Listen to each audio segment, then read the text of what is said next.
तो प्रोटोजोआ जो है वो दो वर्ड से मिलकर बना हुआ है, प्रोटूज और जून। तो प्रोटूज मतलब होता है फर्स्ट और जून मतलब होता है एनिमल।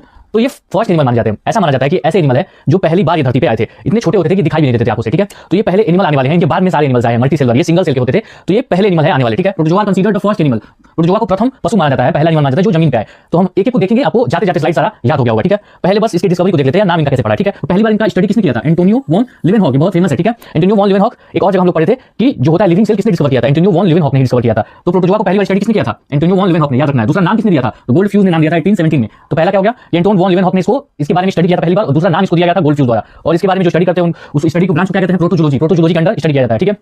तो प्रोटोजोआ के बारे में स्टडी किस ब्रांच के अंडर किया जाता है? प्रोटोजोलॉजी, ठीक है। आगे देख लेते हैं। तो अब देख लीजिए आप क्लासिफिकेशन, आप अगर इसको ढूंढने जाएंगे, ठीक है, पूरे आप क्लासिफिकेशन में, तो ये मिलता कहां पे, दिखता कहां पे है, ठीक है। तो देखिए जनरली ये क्या होते हैं, ये किस किंगडम के अंदर में आते हैं? तो ये आपको किंगडम प्रोटिस्टा में देखने के लिए मिलता है। हम लोग 5 किंगडम क्लासिफिकेशन पढ़े थे, जिसमें हम लोग क्या पढ़ते हैं बताइए? पहला हम पढ़ते हैं मोनेरा। मोनेरा के अंदर कौन कौन होते हैं? बैक्टीरिया होते हैं, ठीक है। मोनेरा हो गया, ठीक है। और ये हो गया आपका प्रोटिस्टा।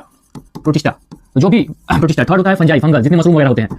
उसके बाद हम लोग फोर्थ पढ़ते हैं प्लांट्स, और फिर पढ़ते हैं हम लोग एनिमल के बारे में। तो 5 किंगडम क्लासिफिकेशन आरएच विटेकर ने दिया था। 5 किंगडम क्लासिफिकेशन में ये हुआ। तो ये मोनेरा बैक्टीरिया होता है, इसी में प्रोटिस्टा में ये क्या होते हैं? प्रोटोजोआ जो होते हैं आपके, ये वाले प्रोटोजोआ जो है, ये प्रोटोजोआ किसके अंदर आते हैं? ठीक है, प्रोटिस्टा के अंदर आते हैं। किसके अंदर आते हैं?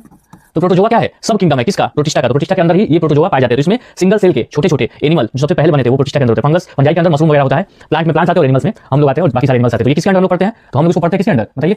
हम लोग इसको प्रोटिस्टा के अंदर पढ़ते हैं। फिर नेचर ऑफ ऑर्गेनाइजेशन, अब यहाँ से हम लोग पढ़ेंगे कि कैसे होते हैं।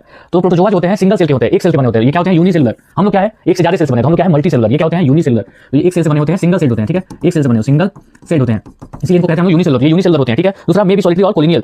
तो ये अकेले रहना पसंद करते हैं या फिर ग्रुप में भी रह सकते हैं। होते हैं ना कुछ तन्हा आशिक, तन्हा अकेले अकेले दिल टूट गया हो। तो कौन अकेला रहता है? अमीबा, जो ये दिख रहा है, हम लोग हर क्लास में पढ़े हैं कि अमीबा जो होता है ना सेब बदल के चलता है, इसके पास स्यूडोपोडिया होता है, तो ये अकेले रहता है। तो कॉलोनी में कौन? वॉल्वॉक्स जो है ये आपका प्रोटोजोआ जो है कॉलोनी में कॉलोनी क्रिएट करके, ऐसा कॉलोनी क्रिएट करके रहता है, ठीक है। चलिए अब इसके साइज को देख लेते हैं कि ये साइज में कैसे होते हैं, ठीक है। तो साइज में ये माइक्रोस्कोपिक होते हैं, मतलब ये बिना माइक्रोस्कोप के, ऐसे बिना नहीं दिखेंगे, चश्मा लगा के आप नहीं देख सकते इसको देखने के लिए आपको माइक्रोस्कोप का इस्तेमाल करना होता है। यूनिसेलुलर होते हैं, सिंगल सेल के होते हैं, इतने छोटे होते हैं सेल जितना, इनको माइक्रोस्कोप में देखा जाएगा। कितना होता है? तो इनका रेंज होता है 1 माइक्रोन से 500 माइक्रोन। इसको माइक्रोस्कोप में देख सकते हैं, इतना याद रखिए। न्यूक्लियस, न्यूक्लियस इनके पास एक होता है एक सेल में, मान लीजिए एक सेल है, एक न्यूक्लियस होना चाहिए, मगर ये यूनिन्यूक्लिएटेड एक न्यूक्लियस होता ही है। किसी किसी में 2 न्यूक्लियस होता है, कुछ में किसी में होता है। तो एक न्यूक्लियस वाला दिख रहा है आपको, अमीबा में एक ही न्यूक्लियस होता है, मगर यहाँ पे आपको पैरामीशियम दिख रहा है, इसमें एक से ज्यादा न्यूक्लियस होता है। देखिए एक होता है माइक्रो न्यूक्लियस, एक होता है माइक्रो न्यूक्लियस, माइक्रो माइक्रो। तो पैरामीशियम है ये, इसका नाम क्या है? पैरामीशियम में एक से ज्यादा न्यूक्लियस होता है। यूनिन्यूक्लिएटेड कौन होता है? अमीबा में एक न्यूक्लियस होता है। तो प्रोटोजोआ न्यूक्लियस एक भी हो सकता है, एक से ज्यादा। यूनिन्यूक्लिएटेड एक होता है, मल्टीन्यूक्लिएटेड एक से ज्यादा होता है।